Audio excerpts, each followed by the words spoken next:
चाल ही बदल गई। पहले धीरे चल रहे थे, अब तेज तेज चल रहे हैं। तो उसने पूछा अब कैसे लग रहे हैं, तो ये सखी अब उत्तर दे रही है।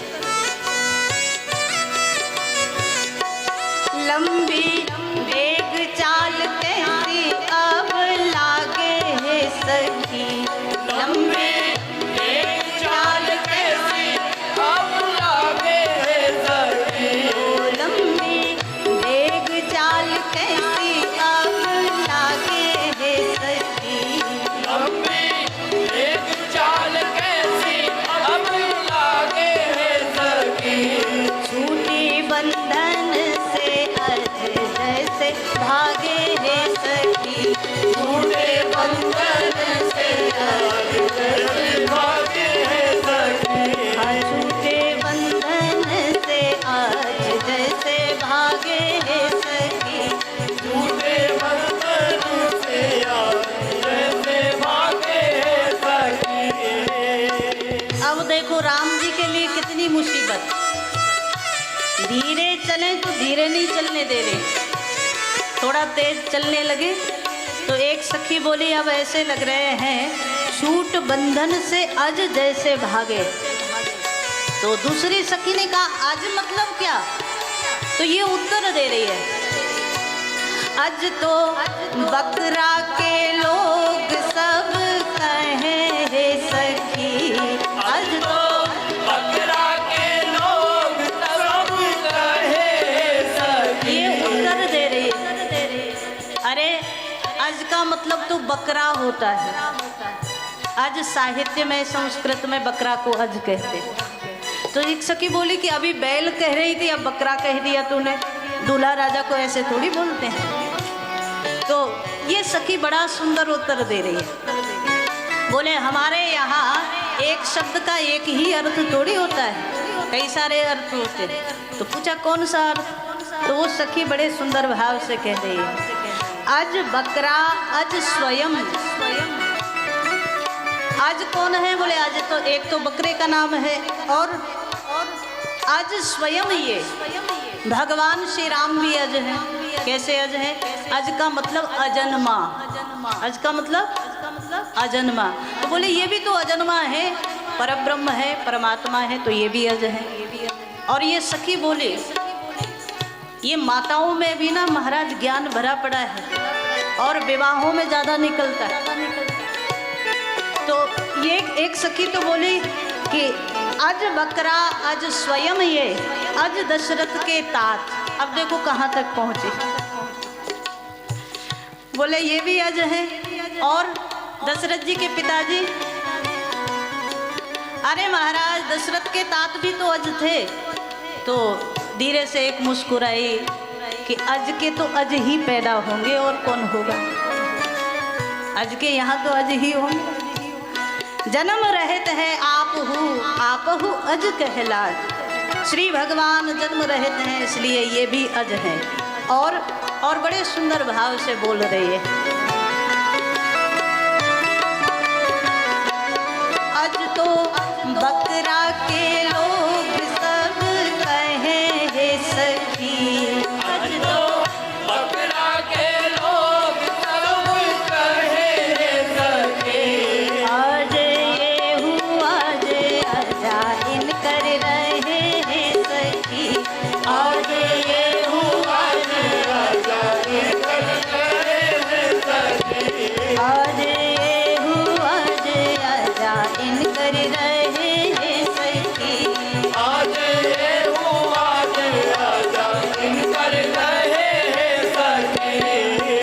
अब महाराज राम जी तो बेचारे सीधे साधे धीरे चल रहे थे, तो सखियों ने उसमें कह दिया कोलू के बैल चल रहे हैं। तेज चलने लगे तो सखियों ने कह दिया कि बकरे जैसे लग रहे हैं। अब राम जी क्या करें, सो राम जी जहाँ खड़े थे ना भावरी में वहीं खड़े रह गए। अब कह रहे ना धीरे चलने देती ना तेज चलने देती, कैसे चले, जहाँ खड़े थे वहीं खड़े रह गए। और जब खड़े रहे तो एक सखी दूसरे से बोली अब कैसे लग रहे हैं। और वो अब खड़े हुए भगवान की सुंदर प्रतीकात्मक भाव से झांकी कर रही है। कैसन लागे अब अंगना में ठाड़े है सखी, कैसन लागे अब अंगना में ठाड़े है सखी। कैसन लागे अब अंगना में ठाड़े है सखी, कैसन लागे अब अंगना में ठाड़े है सखी।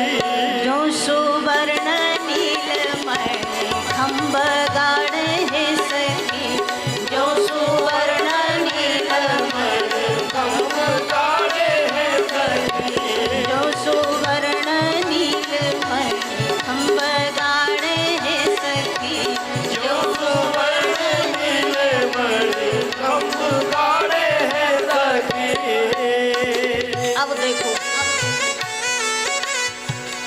एक सखी बोली अब तो वो खड़े हो गए, अब क्या कहोगी? तो ये सुंदर भाव से बोल पड़ी, कैसन लागे अब अंगना में ठाड़े है सखी। आंगन में खड़े हुए कैसे लग रहे हैं? जैसे सोने का नील मणियों से युक्त खंबा गड़ा हो, ऐसे लग रहे हैं। तो दूसरी बोली नहीं, देखो ये तो ज़्यादा हो गया, दूल्हा को ऐसे बोल दिया कि वो खंबे की तरह खड़ा है। दूसरी सखी बोली कि देखो, अच्छा एक बात बताओ, दूल्हा चैतन्य है, खंब जड़ होता है, तो ये उपमा ठीक नहीं लगी तुम्हें? तो वो उत्तर दे रही है। और मानसकार बड़े सुंदर भाव से जिस विवाह रीति को गा रहे हैं वही मैथिल में गाया जाता है।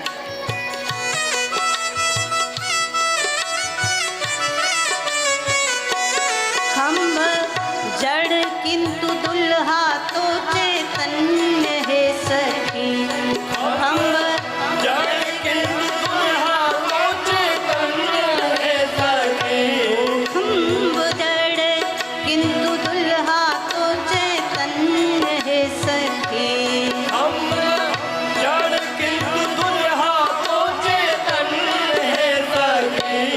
जड़ चेतन में राम नहीं अन्य है सखी, जड़ चेतन में राम नहीं अन्य है सखी।